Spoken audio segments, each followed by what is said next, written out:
Security, Part 1. In this nugget, we'll be talking about security. This is Part 1, where we'll discuss malware first of all. This could include viruses, adware, spyware, lots of other things like that.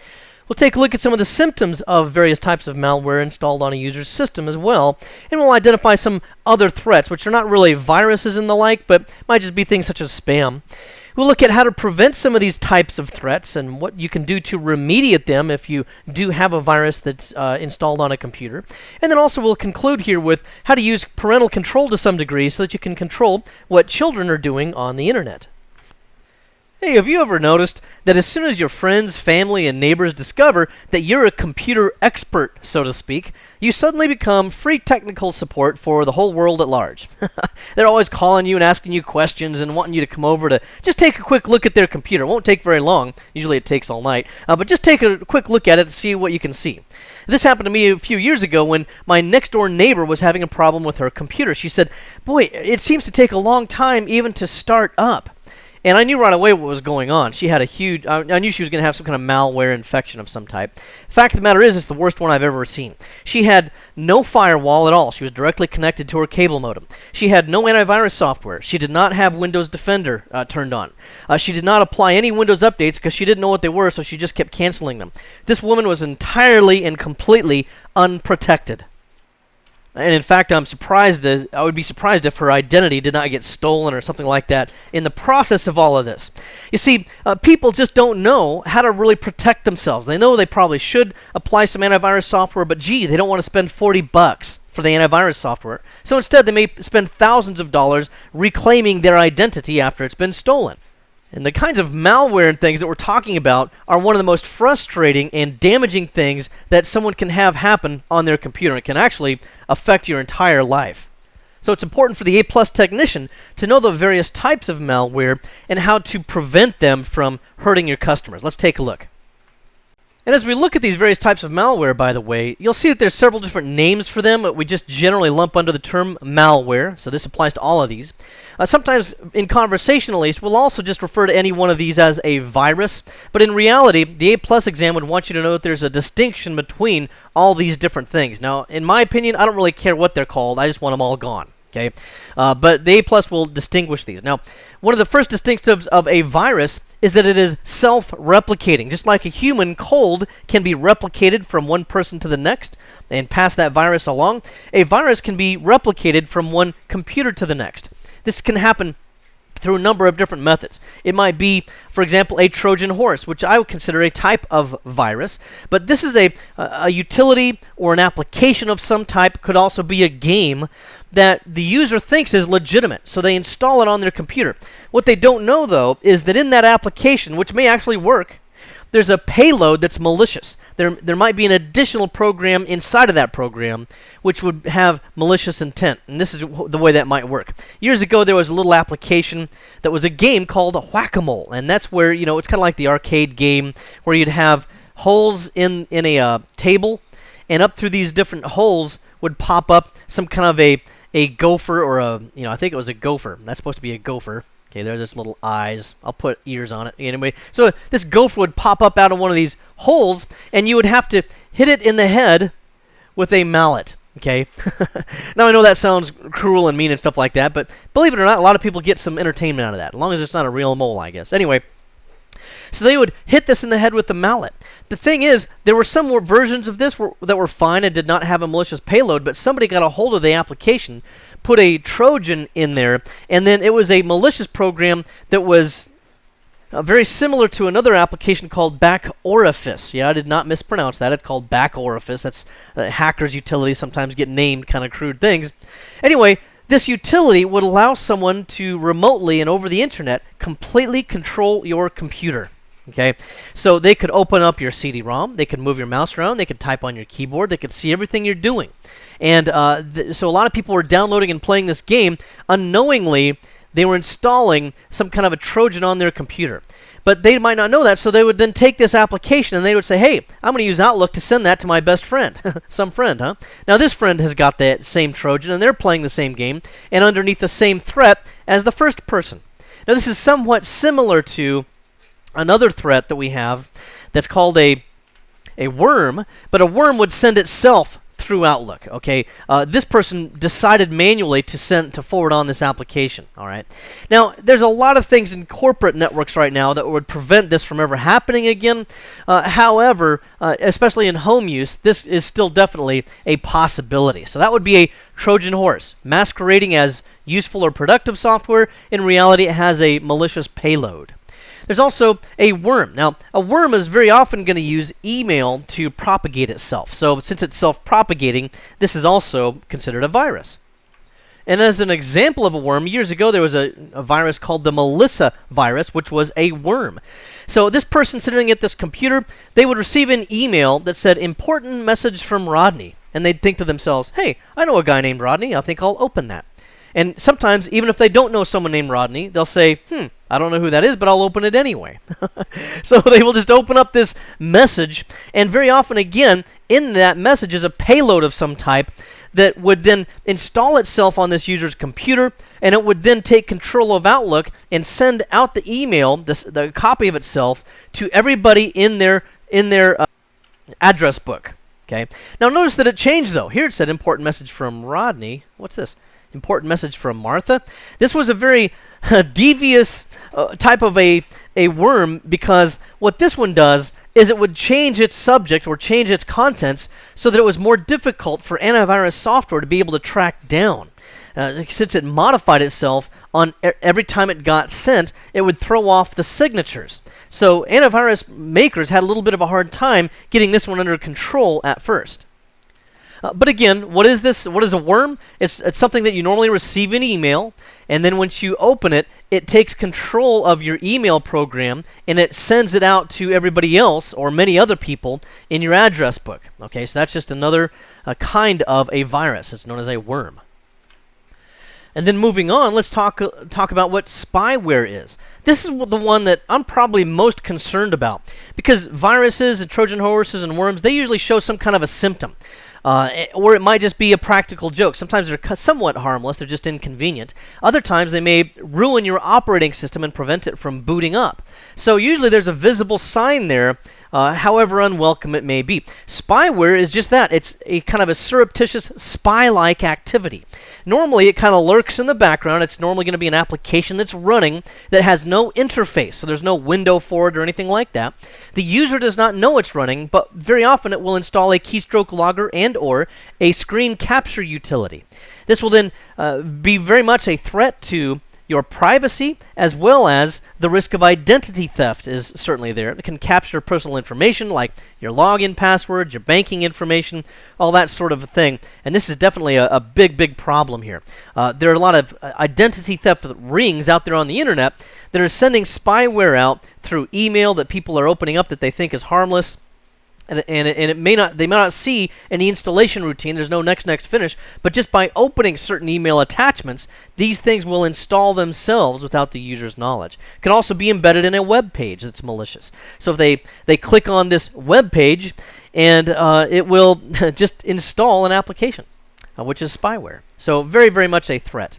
Then there's also adware. Now, adware is mostly just ugly and inconvenient, and it's a huge hassle. It's very, very visible, and that's the whole point of it. It's kind of the opposite of spyware in some ways. Adware, its whole job is to produce ads in front of you that you can't get rid of, and it just throws it in your face. A lot of the hackers out there, or less than ethical folks out there, have figured out ways so that if they can pop up an advertiser's ad on your computer, it has certain identifying information in it that says that it came from that person. And for every time they can get your ad displayed, they may get a fraction of a penny. And then if they do this times thousands or even millions of times, they're actually going to start making a lot of money. And so these people will produce a lot of adware to generate a huge amount of income. Now, how do people get adware, by the way? Well, very often they will respond to some kind of a pop-up that appears on the computer screen. Fortunately, current versions of most browsers prevent pop-ups in many cases, although you can goose that to some degree to make it more or less restrictive. But very often they'll see a pop-up that says, "Your computer is running much slower than it should. Click here to install the Windows Accelerator." All that actually does is it probably installs some kind of an adware product. Or it may say, "Your registry needs to be cleaned." Gee, I didn't even know I had a registry. I feel sullied already because I know my registry is dirty. Please clean it. And you know, a lot of people are somewhat educated. They've heard of the registry. They know that it's somewhere deep inside of Windows, but they're not knowledgeable enough to clean it themselves. So I better install this utility so that it does it for me, and I don't get hacked or something like that. They may also say, a pop-up may say, you know that they have a security vulnerability. Your computer is insecure. Click here to prevent identity theft or something like that. Well, again, it could install spyware or adware. Both of these kind of very often will install in the same way through some of those lures that I've just told you about. Now, by the way, I just want to show you an example of spyware. Here you go. This is what we call spyware or adware. Okay. Now, this probably has a little bit of both. This person seems to have clicked on every single link that there ever was on the internet. They probably responded to every single pop-up that they've ever seen. And you can see that one of the symptoms of adware is that it will install toolbars in your browser. Now look at all these toolbars. I mean, they don't even have any room for anything else. Pretty much the only thing they can do, as you can see I've underlined here, is to meet sexy singles. Now some of the things also are legit. You can see here I've circled I think that's Windows Messenger. So that's a legit application. But notice that in the notification area, there's a lot of other things that you might not recognize. Most of those are some kind of spyware, adware type of a product. In fact, I have to admit that even my own kids have installed this kind of thing from time to time. I went up to their computer one day in the loft where they have a desktop computer, and I saw this guy on there. I thought, oh, great. Now I got to get rid of this thing. So anyway, you can see, what a mess this is. This is kind of an extreme case. But one of my best friends, in fact, just called me and he said, "Hey, I wanted to ask you about my browser. There's this toolbar that's on there, and I don't know how to get it off." And he kept trying to get the toolbar browser off of there, or the toolbar off their browser, and I had to step him through some things. But this again is, number one, the case of free technical support, and number two, it's just so common that people get this stuff installed. Very often, by the way, it's installed by kids in a family because kids don't know that there's any threats out there on the internet. The internet looks like a very welcoming and friendly place, so they'll just willingly click on things because they're very trusting. They haven't grown cynical and bitter like most adults. And in my friend's case, it was one of the kids that had installed that stuff there. So that's another example of a malware, is this adware that we see there. All right, you wouldn't know this, but I just had to pause recording for a few moments. My wife came by and wanted to tell me something. And she happened to overhear that last remark I made recently here, that most adults have grown cynical and bitter. So she made fun of me for making that remark. And I replied, "Honey, I didn't get that way till I got married." Oh boy, folks, I'm going to have to make up for that one. Wonder how much a dozen roses is these days. Anyway, there's a couple of other terms here we need to take a look at as well. One of those would be grayware. Now, I'm not really sure why this even appears on the A+ exam because it's a very weak term on its own. It's kind of a similar term to malware. It's a general term that could apply to adware, spyware, something in this kind of a category, or jokes that get installed. Some kinds of software or various types of viruses are somewhat harmless. They just are pranks. So that's kind of a reference to grayware. It's not usually referencing something more serious or destructive. There's also a botnet. Now, that's not really a type of malware. It's really kind of the payload of some of this type of malware. Let me show you how a botnet might work. Here I've got some kind of evil hacker dude. They're probably 13 or something like that. And they're bored and they're in their grandma's basement trying to control the world from their own little domain. And what happens here is they trick somebody into installing on their computer right here some kind of a botnet software. This botnet software then replicates itself, because it's a type of a virus, to other computers here. Okay. Now, why do we care that it's on all these computers? Because now this evil 13-year-old will be able to control each one of these computers to some degree, and what they want to do is to perform a synchronized attack on something else. A botnet is simply where we're able to, it's kind of like a robot, okay? And it's a network of robots. And so this user can then control all of these at once to, number one, use aggregate computing power. They may be trying to crack a password that requires a lot of CPU cycles. So what they might do is they can borrow from the power of all of these computers to give themselves kind of a supercomputer. The other thing they might do is to take the power of all these computers and to have them all synchronously and simultaneously attack some other computer. Like maybe this is a DNS server.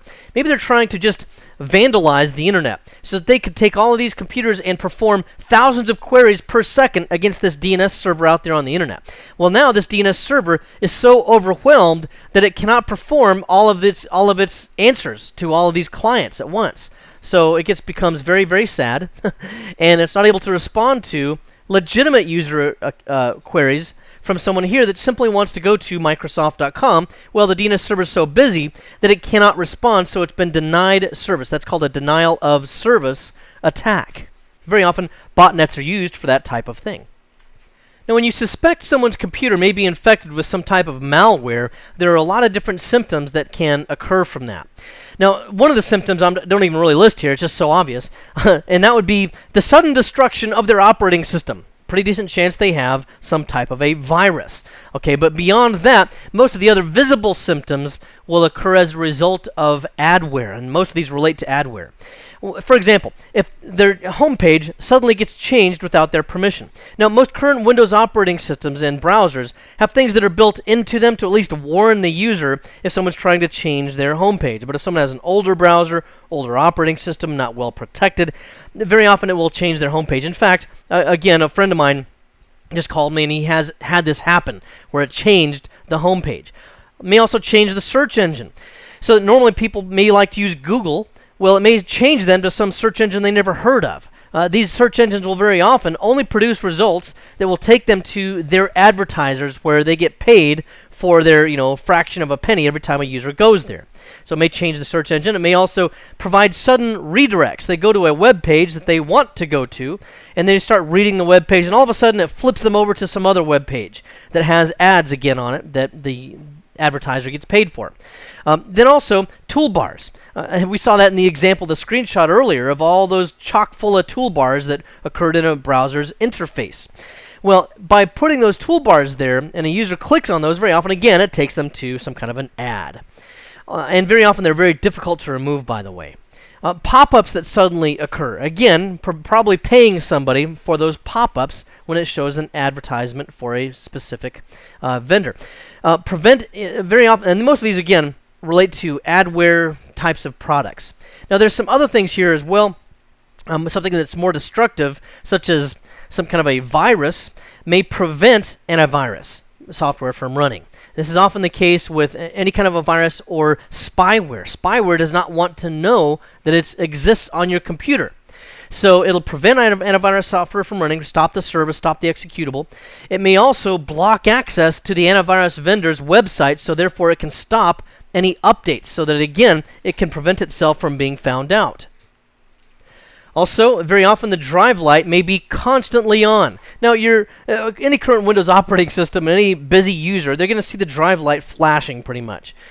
But if they complain that the drive light is constantly on, even when they don't seem to be doing any tasks, and the computer's running very, very slowly, okay? Well, very often that's because they have some kind of malware installed, and a lot of these malware writers don't really care that their applications are fully debugged or that they are efficient or that they don't have memory leaks that cause slowdowns and so forth. They just want their little application to run so that it can collect all your personal information and whatnot. Well, these are also indications of some type of a malware infection to keep an eye out for. How about some other threats that you might run into here as well? One of those other threats that you might see would be spam. Or in this case, spam, apparently. I don't know why I spelled it that way. That's supposed to say spam, folks. Now, spam is normally, of course, going to be email, and it's usually unsolicited email, very often having a negative payload or a malware payload, such as an attachment that has a virus, spyware, adware, those sorts of things. Or it could simply be an advertisement trying to get you to buy, I don't know, some kind of a pharmaceutical products. For example, for some reason, I've been getting a lot of spam right now that's advertising little blue pills, if you know what I mean. I don't know why I would be getting those ads, I assure you. Anyway, so you get a lot of different spam that occurs. Okay, it might be harmless and just annoying, might also have a malware payload. There's also phishing that occurs. Let me show you, I got an email close to last Christmas. Here it is. Now, this is both a spam and a phishing attempt, I would say. It's unsolicited, so it's spam, and the intent of this is something called phishing. And it's kind of hard to see because I had to kind of change the size of this so it would be legible. So let me try to see if I can drag it over here. It says UPS delivery problem. Okay, and it seems to give some kind of legitimate code. NR51590. Okay. Dear customer, exclamation point. Okay. First of all, when you see a spam or a phishing attempt, very often it uses poor English or just not very well written. Okay, it's probably written by some 12-year-old somewhere. Anyway, or a foreigner, quite honestly. Not that I'm putting down foreigners, but very often that's not their native language, so it might not look right in terms of the proper English.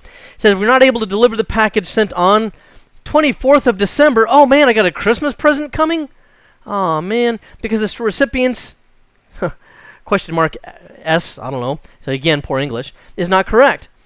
Please print out the invoice copy attached and collect the package at our office. And it says the United Parcel Service of America. Okay, I doubt that that's what they actually call themselves. So they usually just call themselves UPS or United Parcel Service. Here, of course, is the invoice that I'm supposed to open up and print out. I guarantee you this has some kind of a malicious payload in it. Of course, obviously, I didn't actually open this thing because hopefully I'm smarter than that. There's also a matter of social engineering. Now, very often what will happen in a corporation is that the user may get a phone call from somebody claiming to be from the IT department. And they'll say, hello, I'm the manager of the IT department. It seems that we have some unusual activity going on your computer. We've been looking at your browsing habits, and we're not quite certain that you've been going to the websites that have been prohibited in the employee handbook. So what we're going to need to get is your username and password from you so that we can confirm your identity properly. Okay, of course, this is someone who's pretending to be from the IT department. The IT department in most organizations would never ask for the username and password. First of all, they already know your username. And secondly, they don't want to know your password. That gives them plausible deniability. Notice that the conversation that I just kind of fabricated there also plays on fears. Okay, that's another one of the factors that's often used in social engineering.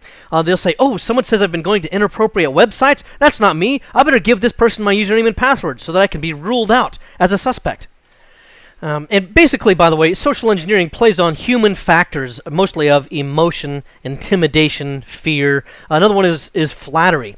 So someone might call the same person and say, hey, you know what? I just got a word from your supervisor that you've been doing a great job down there, and we'd like to go ahead and give you a reward. We need to know your email, username, and password so that we can send you a gift certificate. Or they may say, we need your social security number so that we can send you a gift certificate, or something like that. In fact, I just saw, I'll try not to go on a tangent here too much. My mom, she's 92 years old, I think. Can't remember. Anyway, I went to visit her the other day, and she was watching Judge Judy. And she was on this Judge Judy program with somebody who had scammed someone's social security number from them.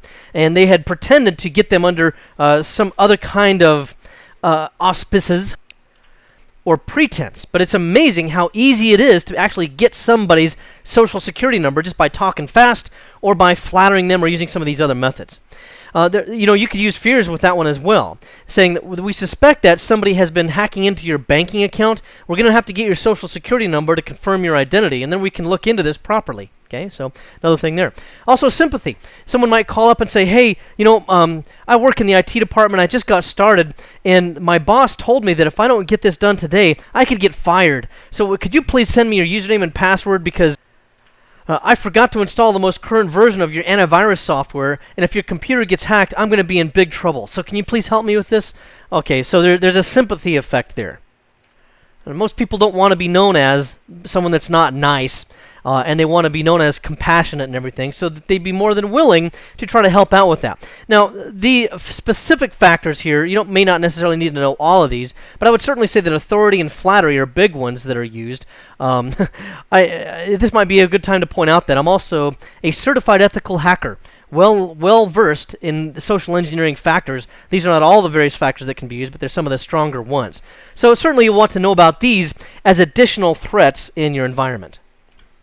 Now, obviously, we want a way to prevent these malware products from ever getting installed on our computer. For that, you can use various types of prevention software, such as Windows Update. Microsoft makes updates available to protect your computer either against just bugs or instability, or they might provide updates for more current drivers, but very often they're also security updates. And these are more critical updates that prevent hackers from doing things such as controlling your computer, because a lot of the vulnerabilities that have existed in the past with Microsoft operating systems relate to somebody being a puppet master over your computer and remotely controlling it. So you can use that kind of an update to prevent that sort of thing from happening, as well as many other kinds of threats. And if you go to Windows Update from within your Windows operating system, this is also available through Control Panel, then you can see whether or not there are updates that are available. Now, before we actually install anything or further explore that, I want to point out the settings first. By default, when you install Windows, it usually asks you if you want to apply updates and what kind of settings you want right from the beginning, because this is a pretty critical decision that you should make. And you can see from the self-explanatory items that we see right here whether or not it checks for updates, and if so, whether it downloads and or installs them. The Install Updates Automatically item is the recommended item, and you can see that by default it does so every day at 3 a.m. You can also say, give me recommended updates the same way I receive important updates. Now, important updates would be things such as security updates.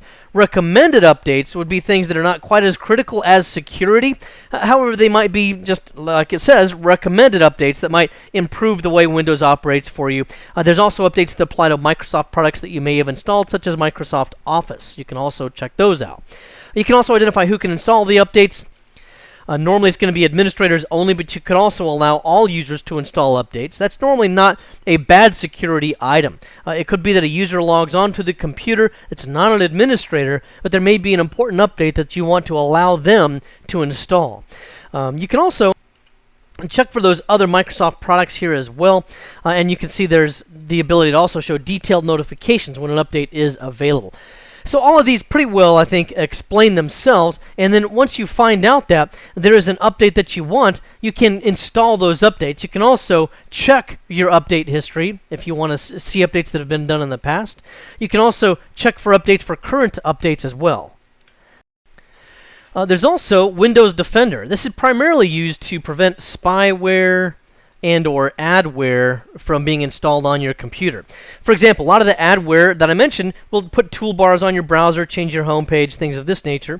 Windows Defender detects that kind of activity and will warn you if that happens. Now, you may have deliberately changed your home page, in which case you can just permit it to go ahead and proceed. Otherwise, it attempts to prevent you from those kinds of threats, although notice that Windows Defender does not include antivirus products or firewall products on its own, although there is the Windows firewall that's included with current versions of Windows that you should turn on and enable, and we talked about that in a previous nugget. Also, there's Data Execution Prevention, or DEP, D-E-P. What this is it helps to prevent applications from running without your knowledge on your computer. And if we go to the System Properties here, by right-clicking on Computer and choosing Properties, then we can go to the Advanced System Settings to observe the behavior of DEP. And it's kind of, you would expect there to be a tab for DEP here, but there's really not. You have to go to Performance Settings. I don't think it really belongs in this interface, but there it is. Data Execution Prevention. And it helps to protect you from viruses and other security threats. The way it does this is it will identify whether something tries to self-execute. And they do so by planting themselves in what might otherwise be protected Windows operating system memory locations, and then they try to execute from there.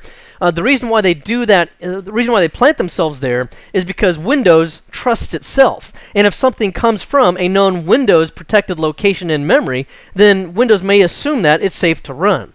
Well, Data Execution Prevention adds an additional level to that to prevent that from happening. So that's what Data Execution Prevention is good for. Now, the Windows Security Center will help to make sure that you have things such as Windows Update, Windows Defender, Windows Firewall, antivirus software. It helps to monitor whether or not all of those things are properly running.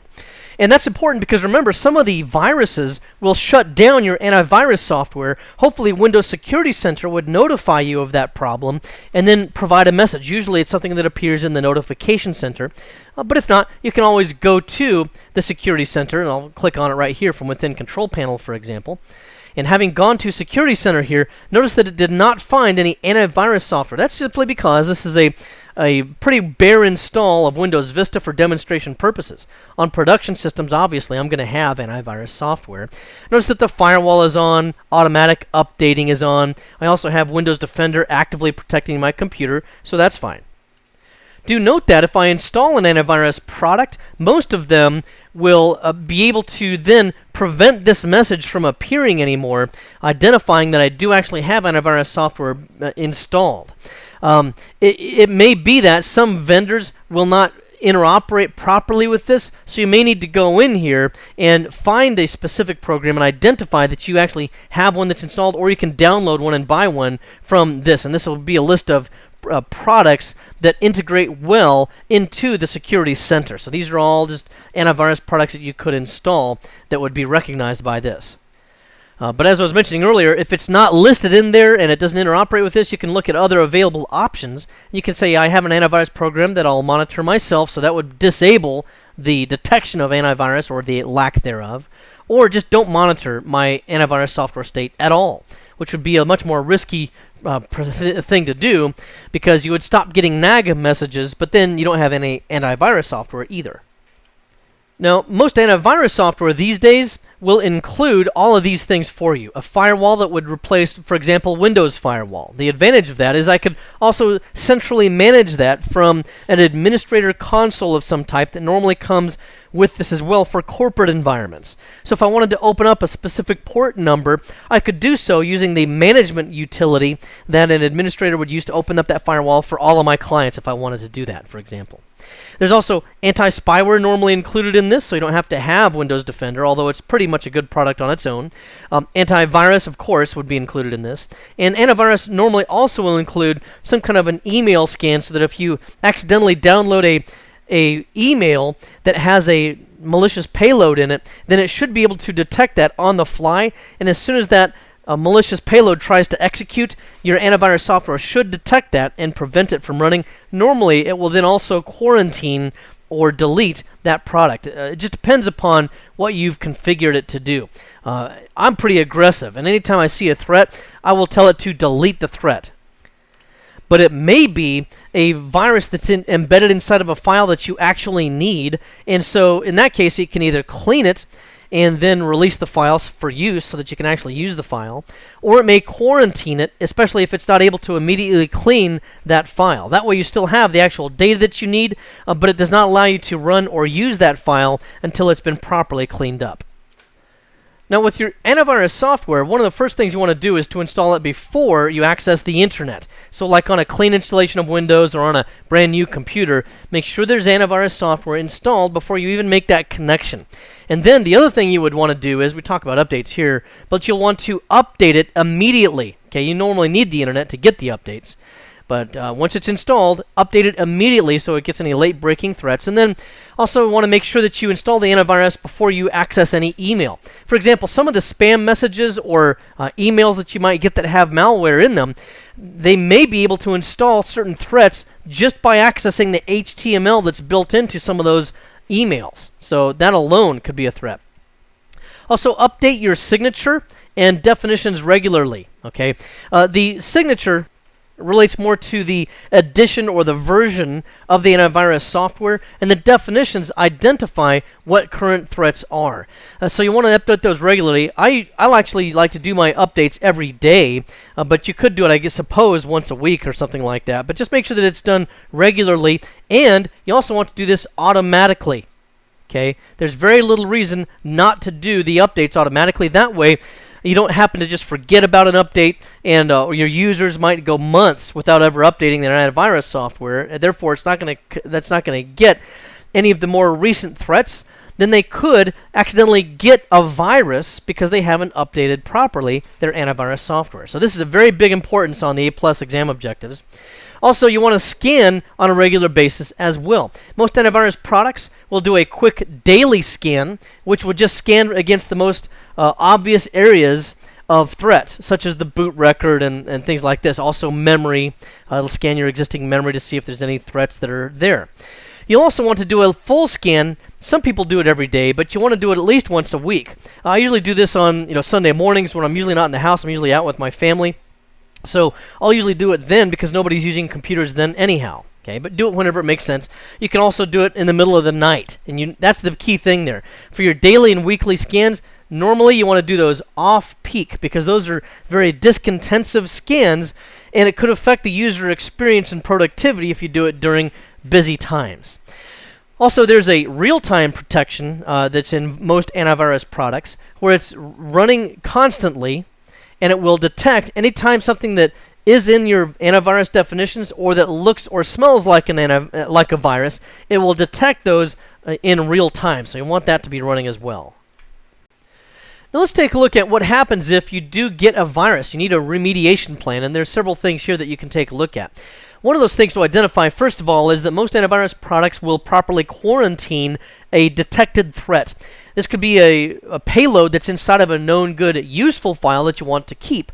So in order to prevent that actual useful data from getting deleted, it will quarantine the file along with the malware payload that's inside of it. And then what you can very often do is to scan against that file, and many antivirus products will be able to clean the file to remove the threat, and then you can recover the file itself, which no longer has a malicious payload in it. So that's how quarantine can work. Sometimes you can't, though. Sometimes it'll also permanently corrupt the file so that you can no longer use it at all, and you may just have to delete it and hope to recover the file from a known good backup where you did not have a virus inside of that file. But sometimes you're just out of luck. You may have to lose the file entirely.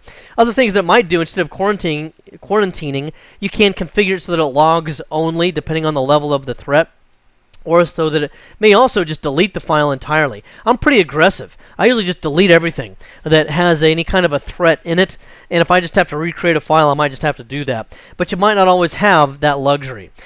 Also, you may need to research what that virus actually does. It may alter the boot sector. In that case, you now are armed with the knowledge that you may have to reconstruct the boot sector. You may have to use fixMBR in the recovery console, for example, to recover that. Most of the antivirus products do not actually recover your data for you, do not actually restore any damage that's been done via a virus. They just remove the virus for you.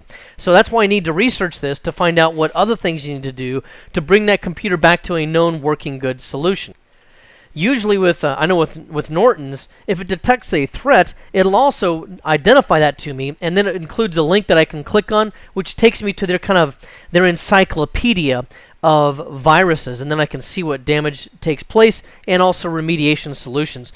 When you do get infected, one of the first things you want to do is to disconnect from the network entirely, because that will hopefully be able to catch any attempts that it will have to propagate itself throughout your network. Now, most of these work pretty fast, and by the time you've detected a threat, it's probably already started to spread throughout your network.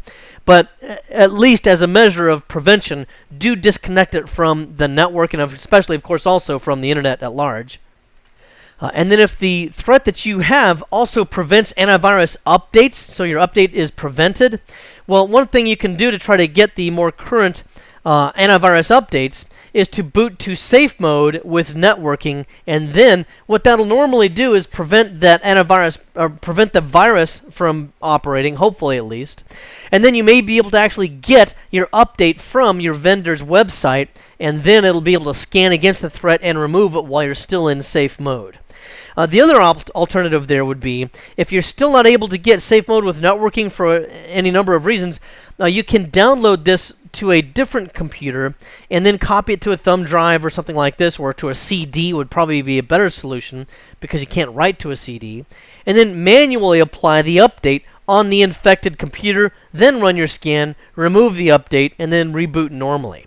Also, we mentioned this in an earlier nugget a while back, but you may want to disable system restore updates, system restore capabilities, because it could create a snapshot, more or less, of your operating system with the virus. And then at a later time, it could either restore itself, or a user may unknowingly restore to a previous point in time, and thereby also restore the virus. So double check for that.